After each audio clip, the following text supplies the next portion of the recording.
Morning, good afternoon, good evening. कैसे हो आप सब? आई होप आप सब बहुत बढ़िया होंगे। आज हम जो है वो स्टार्ट करने जा रहे हैं अपकमिंग मॉक टेस्ट सीरीज़ जो है स्टार्ट करने जा रहे हैं करेंसी डेरिवेटिव एग्जाम्स के लिए। एंड इसके अंदर हम जो है वो 30 क्वेश्चन जो है वो डील करेंगे, जो कि आपके अपकमिंग एग्जाम्स के लिए मोस्ट इंपॉर्टेंट जो हैं वो हैं। एंड यू कैन एक्सपेक्ट कि आप जो है वो इसमें से 20 क्वेश्चन जो है वो एक्सपेक्ट कर सकते हो अपने अपने अपकमिंग एग्ज़ाम के लिए। सो बिना टाइम वेस्ट करे हम जो है वो स्टार्ट करते हैं mock test series. So friends, बिना टाइम वेस्ट करे हम जो है वो मॉक टेस्ट सीरीज़ जो है वो स्टार्ट करते हैं। इस मॉक टेस्ट सीरीज़ के अंदर 30 क्वेश्चंस होंगे। एंड स्टार्ट करते हैं। क्वेश्चन नंबर 1 आ जाता है, a forward contract is a standardized contract, true और फॉल्स। तो मैं जो है वो आपको इसकी जो है वो डेफिनेशन दिखा देता हूँ। फॉरवर्ड कॉन्ट्रैक्ट क्या होता है? फॉरवर्ड कॉन्ट्रैक्ट को customized over the counter contract भी बोला जाता है बिटवीन द टू पार्टीज़, जहाँ पर सेटलमेंट जो है स्पेसिफाइड डेट पर होगी, in future at a today pre agreed price पर। तो क्या फॉरवर्ड कॉन्ट्रैक्ट एक स्टैंडर्डाइज्ड कॉन्ट्रैक्ट होता है? ये स्टैंडर्ड मतलब एक पर्टिकुलर कस्टमाइज्ड तरीके से करा जाता है। हाँ, इसका आंसर आ जाता है true. While entering a stop loss order, one need to mention the two prices, that is high and the lower price. जब एक बंदा स्टॉप लॉस ऑर्डर में एंटर कर रहा है तो उसे जो है दोनों प्राइसेस बताने हैं, that is high and the lower price. True और फॉल्स? फॉल्स। इसका आंसर आएगा फॉल्स। देखो, इस क्वेश्चन को आंसर करने से पहले स्टॉप लॉस का मतलब समझ लो। स्टॉप लॉस का मतलब होता है ये फैसिलिटी जो है वो यूज़र को कहती है कि ये यूज़र को अलाउ कर देती है कि आप एंटर कर सकते हो सिस्टम के अंदर। अगर एक पर्टिकुलर प्राइस जो है वो अचीव हो जाएगा या थ्रेशोल्ड प्राइस जो है वो क्रॉस कर जाएगा, तो आपका जो है वो मतलब आपका सौदा अपने आप जो है वो कट जाएगा। स्टॉप लॉस ऑर्डर उतना ये बताता है हमारे को कि आपका इससे ज़्यादा लॉस नहीं होगा, इसीलिए लोग जो है स्टॉप लॉस ऑर्डर के अंदर जो है वो एंटर करते हैं। ठीक है, तो स्टॉप लॉस ऑर्डर जो है वो एक तरह से ये भी देखा जाता है कि वो release into the system once, एक बार जब मार्केट प्राइस जो है वो रीच हो जाएगा या फिर वो ड्रॉप हो जाएगा उससे कम पे जो हमने प्राइस सेट करा है, तो हमारा जो है वो उसे बोला जाता है स्टॉप लॉस जो है वो हमारा अचीव हो जाता है। तो यहाँ पर जो है वो बोला हुआ है कि जब हम स्टॉप लॉस ऑर्डर जो है वो एंटर करते हैं तो क्या हमें मेंशन करने पड़ते हैं दो prices, high and the lower price? नहीं, हमारे को जो है वो दोनों प्राइसेस जो है वो मतलब मेंशन करने की ज़रूरत नहीं होती है। फॉल्स। ठीक है।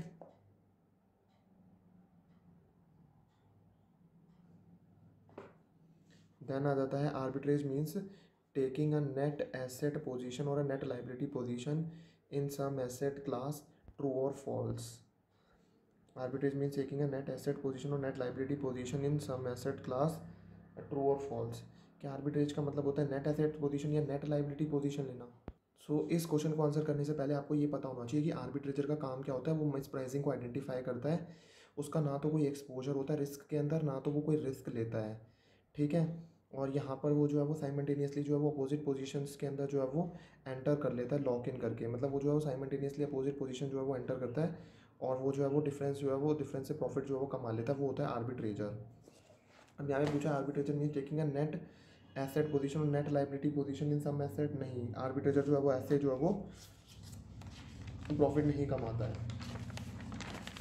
वो जो है वो क्या करता है, वो जो है वो प्रॉफिट को लॉक करता है बाय साइमल्टेनियसली वो अपोजिट साइड ट्रांजेक्शन जो है वो एंटर कर जाता है। टू और मोर मार्केट्स के अंदर एंटर करता है, दो या दो से ज़्यादा मार्केट्स के अंदर जो है वो एंटर करके प्रॉफिट लॉक कर लेता है। जैसे फ्यूचर मार्केट और कैश मार्केट, उसके अंदर जो है वो एंटर करके अपना प्रॉफिट जो है वो लॉक इन कर लेता है।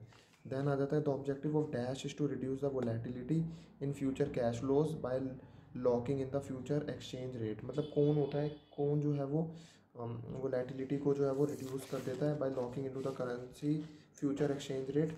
वो होता है हैजर। हैजर जो है वो लॉक इन कर लेता है, क्योंकि इसका जो है वो ऑब्जेक्टिव ही ये होता है कि ये जो है वो क्या कर लेता है, ये जो है वो वोलेटिलिटी को रिड्यूस कर देता है। ये देखो यहाँ पर जो इस कॉन्सेप्ट के अंदर मैंने समझाया भी था कि ऑब्जेक्टिव जो है वो हैजर का क्या होता है, वोलेटिलिटी को रिड्यूस करना by locking in the future currency rates के अंदर जो है वो उसको लॉक करके वो जो है वो क्या होता है, वो वोलेटिलिटी जो है वो रिड्यूस कर देता है। तो इसका आंसर जो है वो क्या हो जाएगा, हैजर जो है वो हो जाएगा। देन आ जाता है the market timings for GPY INR currency derivatives in India. देखो करंट जो मार्केट टाइम्स क्या होते हैं करेंसी डेरिवेटिव्स के, GPY INR के। देखो GPY INR की जो मार्केट टाइमिंग होती है वो 9 से 5 बजे तक ट्रेड करा जाता है। ठीक है। देन आ जाता है that was something a theoretical one. फिर आ जाता है 1 year interest rates in US and India are से 4% and 8% respectively, and spot rate जो है वो दे रखा है 56 का। हमें फेयर वैल्यू निकाल के दो 90 डेज़ का, पूरे साल का नहीं, 90 डेज़ का निकाल के दे दो। देखो सबसे पहले जो है वो ये आइडेंटिफाई करो कि इन दोनों में डिफरेंस कितने का है। इंटरेस्ट रेट्स के अंदर डिफरेंस कितने का है, 8 - 4, 4% का जो है वो डिफरेंस आ रहा है। 4% निकालो स्पॉट रेट का जो है वो, उसके ऊपर जो है वो अप्लाई कर दो। 56 का 4% जो है वो कितना हो जाएगा, 56 का 4% जो है वो आ जाता है 2.24 जो है वो आ जाएगा। आप अगर इसे कैलकुलेटर पे सॉल्व करोगे तो 2.24 आएगा। अब जो है वो क्या करो, हमें ये तो 2.24 जो है वो पूरे साल का दे रखा है, हमें चाहिए इसको जो है वो 90 डेज़ का। तो ये 2.24 जो है रिप्रेजेंट कर रहा है 360 डेज़ को, 90 डेज़ के लिए कितना होगा 0.56। तो हमारा 90 डेज़ का फ्यूचर कॉन्ट्रैक्ट कैसे निकल जाएगा, 56 तो ओरिजिनल था ही था, एंड हमारा जो है वो इसके बाद हमारा ये क्या नाम है, ये जो 0.56 की एडिशन हुई है 56.56 जो है वो बन जाएगा। स्पॉट प्राइस के अंदर अगर हमने जो है वो ये एलिमेंट ऐड कर देंगे तो हमारा जो है वो फेयर वैल्यू आ जाएगा 90 days USD INR future contract का। ठीक है, तो 56.56 आंसर है, हाँ 56.56 में वो आंसर आ जाएगा। देन आ जाता है मेरे पास जो करंट प्राइस होता है, ये कोशिश करते हैं ये सीखने की। एक अगला क्वेश्चन, करंट प्राइस जो है वो USD INR का दे रखा है, मान के चलो 58.25। तो नेक्स्ट फॉरवर्ड टिक साइज़ कितना होगा। देखो सबसे पहले जो है वो ये पता होना चाहिए कि टिक साइज़ जो है वो कितना होता है। देखो USD INR के अंदर अगर जो है वो ट्रेडिंग करी जाती है तो उसके अंदर टिक साइज़ होता है 0.0025 रुपीज़ का जो है वो टिक साइज़ होता है। ठीक है, तो हमारा जो है वो आ जाएगा 58.25 तो करंट प्राइस था ही, एंड इसके अंदर जो है वो ये जो टिक साइज़ है ये भी ऐड हो जाएगा, तो 58.2525 जो है वो हमारा प्राइस आ जाएगा। जो नेक्स्ट फॉरवर्ड टिक का प्राइस कितना आ जाएगा 58.2525। देन आ जाता है at the below options who will need to buy GPY। कौन जो है वो किसको खरीदने की ज़रूरत है, एन इंडियन एक्सपोर्टर जो एक्सपोर्ट कर रहा है, इंडियन इंपोर्टर जो इंपोर्ट कर रहा है, tourist from the UK on a visit to India, या नन ऑफ द अबव। देखो अगर मैं ये बात करूँ कि किसको जो है वो खरीदने की ज़रूरत है GPY, तो इम्पोर्टर को जो है वो हैज करने की ज़रूरत होती है, ना कि एक्सपोर्टर को, क्योंकि उसे जो है वो क्या करना है। देखो अगर वो अभी से बाय करके रख लेगा तो उसे कम जो है वो आगे आने वाले टाइम पीरियड के अंदर जो है वो कम पेमेंट करनी पड़ेगी। तो एक्सपोर्टर तो बल्कि जो है वो सेल करेगा, लेकिन अगर बाय करने की बात आएगी तो वो कौन करेगा, इंपोर्टर करेगा, अपने रिस्क को हैज करने के लिए, ताकि उसे जो है बाद में जाके ज़्यादा पेमेंट ना करनी पड़े। तो the answer is B. Then आ जाता है हमारे पास अगला question, the clearing member liquid net worth after adjusting the initial margin and extreme loss margin requirement must at least 50 lakh at all point of time, true और false. तो जो clearing member की लिक्विडिटी नेटवर्थ होती है वो आपने theoretically जो है वो पढ़ा भी होगा, वो जो है वो नेट, हाँ 50 लाख ही होती है। तो इसका आंसर जो है वो आ जाएगा ट्रू आ जाएगा।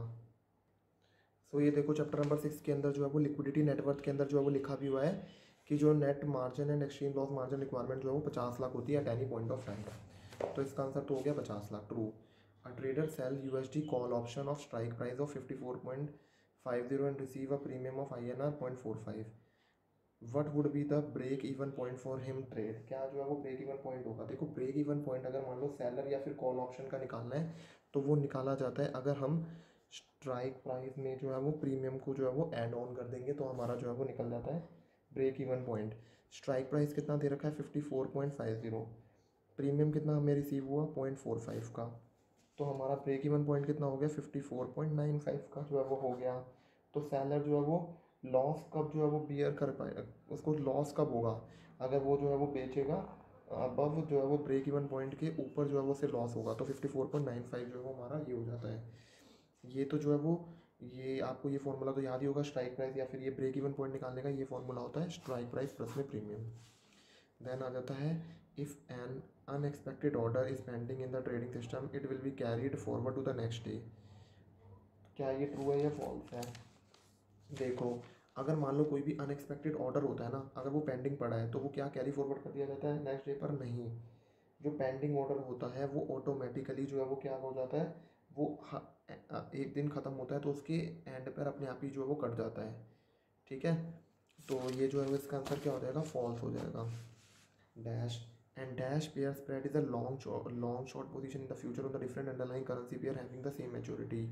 तो इसका आ जाएगा इंट्रा करेंसी पेयर स्प्रेड जो है वो आ जाएगा। इंट्रा करेंसी पेयर स्प्रेड के अंदर जो है वो हम क्या करते हैं, एक लॉन्ग पोजीशन लेते हैं और एक शॉर्ट पोजीशन लेकर हम जो है वो डिफरेंस जो है वो कमाने की कोशिश करते हैं। एंड दो जो है वो वहाँ पर दो अंडरलाइंग होती है लेकिन मैच्योरिटी उन दोनों कॉन्ट्रैक्ट्स की जो है वो सेम हो रही होती है। ठीक है, इसे वो इंट्रा करेंसी और जिसे जो है वो हम कैलेंडर स्प्रेड भी बोलते हैं। ठीक है, देन आ जाता है हमारे पास base price of GPB INR future contract on the first day shall be theoretical future price, true और फॉल्स। क्या बेस प्राइस जो है वो GPB INR फ्यूचर कॉन्ट्रैक्ट का फर्स्ट डे पर जो है वो थियोरिटिकल फ्यूचर प्राइस होता है? तो यस, जो बेस प्राइस जो है वो फ्यूचर कॉन्ट्रैक्ट का जो है वो फर्स्ट डे पर क्या होगा, थियोरिटिकल की कितना जो है वो हमारे को उससे एक्सपेक्ट हो रहा है कि कितना फ्यूचर में उसका प्राइस होगा, वो ही आज की बेस प्राइस मानी जाती है। और जो कल होगा वो क्या होगा, इमीडिएट प्रीसीडिंग डे पर जो होता है वो होता है। तो लेकिन फर्स्ट डे पर क्या होता है, वो थियोरेटिकल फ्यूचर प्राइस होता है, तो ट्रू है। Question number 14, dash measure the rate of change of the option value to the volatility of price of the underlying asset, vega theta gamma rho. तो वेगा जो है वो हमारे को जो है वो चेंज बताता है ऑप्शन वैल्यू के अंदर, कि कितना ऑप्शन वैल्यू के अंदर चेंज हो रहा है। अगर हमारी जो अंडरलाइंग एसेट है उसके अंदर प्राइस की वोलेटिलिटी देखी जाएगी तो वेगा बताता है, वेगा बताता है change in the option value in relation to the change in the volatility. Then आ जाता है मिस्टर ए ने सोल्ड कर दिया है USD INR 1 मंथ फ्यूचर्स 60 रुपये पर। द इंटरेस्ट रेट गैप जो है वो कितना है, अप्रोक्सीमेटली 6% का, with the Indian rates being higher than the USD rates. यहाँ पर इंडियन रेट हायर है USD रेट से। What is the USD INR spot rate at the time of selling the futures? तो देखो यहाँ पर आ जाता है क्या नाम है, 6% का जो है वो गैप है, 6% जो है वो निकालो 60 का। ठीक है, फ्यूचर्स का जो है वो प्राइस जो दे रखा है 3.60 आ गया 1 ईयर का।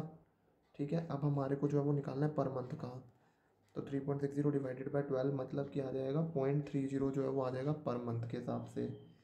और 60 तो जो है वो फ्यूचर का था, उसमें से मैं 0.30 माइनस कर 59.70 जो है मैं स्पॉट प्राइस पर आ जाऊँगा। मुझे जो है वो फ्यूचर से स्पॉट प्राइस पर आना था तो मैंने माइनस कर दिया और 59.70 आ जाएगा। देन आ जाता है at the start of the week EUR ISD is 1.56 and GBP USD is 1.72। At the end of the week EUR ISD जो है वो दे रखा है, USD जो है वो दे रखा है 1.62 एंड GBP USD जो है वो दे रखा है 1.70। Which of the following best describe the price movement? मतलब कौन सी चीज़ जो है वो बेस्ट डिस्क्राइब कर रही है प्राइस मूवमेंट को? क्या लग रहा है कि कौन सा जो है वो प्राइस जो है वो अप्रिशिएट हो रहा है, कौन सा प्राइस जो है वो डिक्रीज़ हो रहा है? देखो यहाँ पर जो है वो देखकर ऐसा लग रहा है कि जो है वो, देखो यहाँ पर जो है वो ये देख के लग रहा है कि EUR जो है वो क्या हो रहा है, अप्रिशिएट हो रहा है अगेंस्ट USD। देखो EUR पहले 1.56 का था और अब वो 1.62 का हो रहा है। इसका मतलब है कौन सी जो है वो बढ़ रही है करेंसी, EUR बढ़ रही है। इससे जो है वो ये जो है वो साबित हो रहा है। ठीक है, तो देखो at the end of the week ये देखने के लिए मिला। तो कौन सी जो है वो करेंसी अप्रिशिएट हो रही है, EUR अप्रिशिएट हो रही है अगेंस्ट USD। पहले वही EUR को खरीदने के लिए हमारे को 1.56 देने पड़ते थे, लेकिन अब उसी उसी एक EUR को खरीदने के लिए हमें 1.62 जो है वो देने पड़ेंगे। तो मेरे EUR की वैल्यू बढ़ गई, तो EUR अप्रिशिएट हो गया against USD। When you buy a put position it means you have a right to buy the underlying asset. क्या ऐसा होता है? ये हमारे पास ये आ जाता है नहीं। अगर हम पुट पोजीशन जो है वो खरीदते हैं तो हमारे पास राइट होता है बेचने का नहीं, खरीदने का नहीं, बेचने का। और राइट जो है वो हम अधिकार खरीदते हैं, ना कि जो है वो खरीदने का। तो ये एब्सोल्युटली रॉन्ग है। Mental company has imported iron and steel from USA and has to make the payment after 3 months to hedge the risk. The company buys USD INR call option at a strike price of 49 and pay a premium of 1.50 when the option mature. Settlement price was 52.540. How much profit did the company make पर USD on the option strategies? पर जो है वो कितना profit जो है वो कमाएगी? देखो कंपनी ने जो है वो कॉल ऑप्शन जो है कितने पे बाय किया है, 49 रुपीज़ पर बाय किया है। कितने प्रीमियम पर, 1.50 के प्रीमियम पर जो है वो बाय किया हुआ है। ठीक है, तो मतलब टोटल कॉस्ट जो है वो कंपनी को कितनी पड़ रही है, 49 की तो पड़ रही है, लेकिन जो प्रीमियम वो पे कर रही है वो भी कंपनी की कॉस्ट है। तो 50.50। सेटलमेंट जो है वो कितने पर हो रहा है, 52.40 का। तो प्रॉफिट जो है वो कितने का हो जाएगा, 52.40 पर उसने सेटलमेंट कर रही है और कॉस्ट जो है वो कंपनी की लग रही है 50.50। इसका मतलब है कंपनी को प्रॉफिट हो जाएगा 1.90 का। Okay, that was a simple one. The value of the call option at a certain strike price will always decrease with the increase in the spot price. क्या जो है वो हमारा जो कॉल ऑप्शन की वैल्यू होती है वो हमेशा जो है वो डिक्रीज होती है with the increase in the spot price? नहीं, ऐसा ज़रूरी नहीं होता कि वो जो है हमेशा डिक्रीज ही करेगी। ऑलवेज वर्ड गलत है यहाँ पर, ठीक है, मतलब नहीं आना चाहिए कि अगर यहाँ पर ऑलवेज ना लिखा होता तो देखा जा सकता था, लेकिन यहाँ पर फॉल्स आ जाएगा। हमेशा जो है वो नहीं होता। The process of actual pay in और pay out to settle the contract is known as settlement. क्या actual pay in and pay out को ही बोला जाता है? तो हाँ, सेटलमेंट के अंदर जो है वो क्या किया जाता है, पेन एंड पे आउट के अंदर जो है वो क्या किया जाता है, पैसा जो है वो एक्चुअली में जो है वो बायर से जो है सेलर तक जो है वो लेकर जाया जाता है, एंड इसी प्रोसेस को जो है वो एक्चुअल पेन और पे आउट जो है वो बोला जाता है। यहाँ पर जो है सेटलमेंट और क्लियरिंग जो है वो करी जाती है। तो ये जो है वो ईजियर वन था, ये ट्रू आ जाएगा इसका answer. As per FEMA act, AD category number 1 bank should have minimum net ऑफ 500 crore to become a trading and clearing member of currency future segment at recognized stock exchange. क्या जो है वो फेमा एक्ट के अंदर मिनिमम नेटवर्थ जो है वो 500 करोड़ की होनी चाहिए अगर आपको ट्रेडिंग एंड क्लियरिंग मेंबर बनना है? तो हाँ, वहाँ पर जो है स्पेसिफिक रिक्वायरमेंट जो है वो दे रखी है कि अगर आपको जो है वो बनना है तो आपके पास जो है वो मिनिमम नेटवर्थ जो है वो कितने की होनी चाहिए, 500 करोड़ की होनी चाहिए। तो इसका आंसर आ जाएगा ट्रू। देन आ जाएगा मेरे पास, suppose a trader has a grievance against the trading member and he use a mechanism of arbitration to settle the dispute. The arbitrator conduct the arbitration proceeding and pass the award normally within a period of dash days. कितनी देर में जो है वो generally वो जो है वो ट्रांसफ़र कर देता है अपना इनिशियल ईयरिंग के 4 महीने के अंदर अंदर वो जो है वो ट्रांसफ़र कर देता है। देखो, एक पैडी फार्मर था, उसने बाय करा वेदर इंश्योरेंस को ताकि वो प्रोटेक्ट कर पाए अपने आप को कोई भी लॉस वगैरह से। ये जो है वो एक डेरिवेटिव कॉन्ट्रैक्ट की तरह है। क्या जो है वो चीज़ होगी अंडरलाइंग जो है वो इस डेरिवेटिव कॉन्ट्रैक्ट की? देखो, इस जो है वो इस डेरिवेटिव कॉन्ट्रैक्ट की वैल्यू जो है वो डिटरमाइन करेगी कि जो है वो बारिश होगी या नहीं होगी। तो जो है वो यहाँ पर डेरिवेटिव जो है वो कॉन्ट्रैक्ट क्या हो गया, यहाँ पर डेरिवेटिव जो है वो एक्चुअल रेनफॉल हो गया कि वो होगी या नहीं होगी। देन आ जाता है मेरे पास question number 24। A person see that the USD INR जो है वो 2 मंथ का फ्यूचर प्राइस जो है वो दे रखा है 57.50 से 7.60। बिड और आस्क जो है वो दे रखा है। 2 मंथ का फॉरवर्ड प्राइस जो है वो USD INR का दे रखा है 56.90 to 57। He uses this mispricing ताकि वो प्रॉफिट कमा पाए। और ये जो है वो ऐसी जो हरकतें कौन करता है, आर्बिट्रेजर जो है वो ऐसी हरकतें करता है जो वो 2 मार्केट्स के अंदर जो है वो, ये आज ही मैंने जो है वो आपको कराया है, इसके अंदर वो मिस प्राइसिंग को आइडेंटिफाई करता है 2 मार्केट्स के अंदर और जो है वो प्रॉफिट जो है वो कमा लेता है, तो वो आर्बिट्रेटर होता है। When you buy an option it give you the right to buy the underlying asset. जब आप एक ऑप्शन खरीदते हो तो आप जो है वो राइट मिल जाता है कि आप जो है बाय कर लो एक अंडरलाइंग एसेट को। नहीं, आप जो है वो राइट जो है वो यहाँ पर जो है वो क्या मिल जाता है कि हम जो है वो अंडरलाइंग एसेट को जो है वो खरीद लें। तो इसका आंसर आ जाएगा फॉल्स। ठीक है,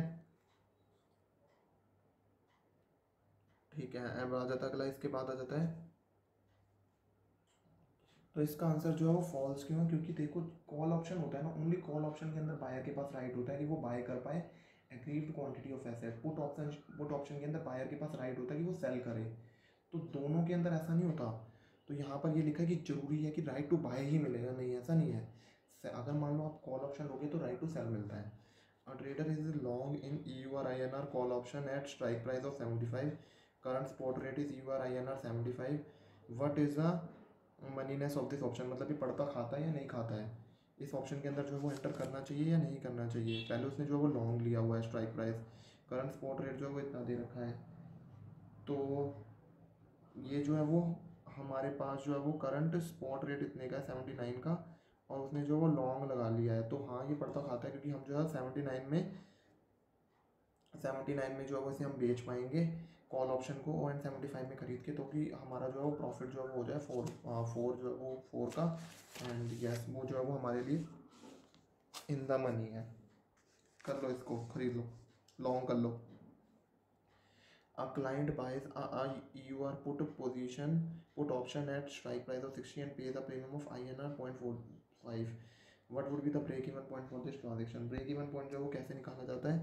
अगर जो है वो स्ट्राइक प्राइस में से जो है वो माइनस कर दिया जाएगा प्रीमियम, तो जो है वो ब्रेक इवन पॉइंट जो है वो निकाल लिया जाएगा। स्ट्राइक प्राइस जो है वो 60 है, प्रीमियम होता है 0.45 का दे रखा है, तो हमारे पास जो ब्रेक इवन पॉइंट जो है कितने का हो जाएगा, 59.55 का जो है मेरा ब्रेक इवन पॉइंट जो है वो हो जाएगा।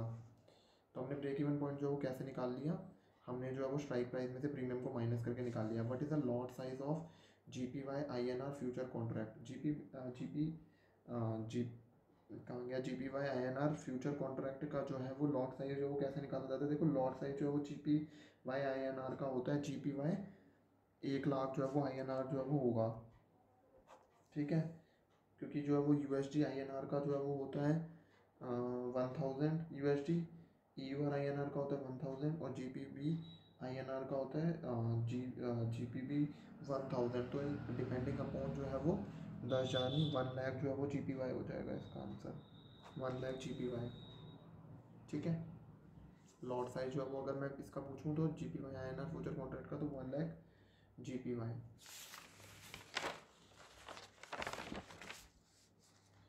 देन आ जाता है मेरे पास, तो अब अगला क्वेश्चन करते हैं। Can we say that when USD INR falls one way this means that there is decrease in volatility. नहीं, वोलेटिलिटी जो है वो हमारे को जो है वो मैग्नीट्यूड जो है वो बताती है। तो इवन अगर प्राइस जो है वो फॉलन, स्टिल वोलेटिलिटी जो है तब भी ज़्यादा होती है। तो ज़रूरी नहीं होता कि वो एक दिशा में गिरेगी तो वो डिक्रीज ही है, नहीं, तब भी जो है वो ज़्यादा हो सकती है। तो इसका आंसर जो है वो क्या हो जाएगा, no. Last question for the day, when the two currencies are traded against a common third currency instead of trading against themselves। Common third currency को जो है वो हम क्या बोलते हैं, वहीकल करेंसी बोलते हैं। सिंपल सा क्वेश्चन है, जब दो करेंसीज को ट्रेड करा जाता है एक कॉमन थर्ड करेंसी के साथ में, तो उसे जो है वो क्या बोला जाता है, थर्ड करेंसी को जो है वो वहीकल करेंसी जो है वो बोला जाता है। तो यहाँ पर हमारे जो है 30 क्वेश्चन जो है वो खत्म हो जाते हैं। सो आई होप आपको जो है वो ये सारे के सारे जो है 30 क्वेश्चन जो है वो क्लियर हो गए होंगे। एंड अगर आपको ये वीडियो पसंद आई होगी तो ये वीडियो को लाइक कर देना, चैनल को सब्सक्राइब कर लेना एंड ये वीडियो जो अपने फ्रेंड्स के साथ में भी शेयर करना। So thank you everyone for watching the video.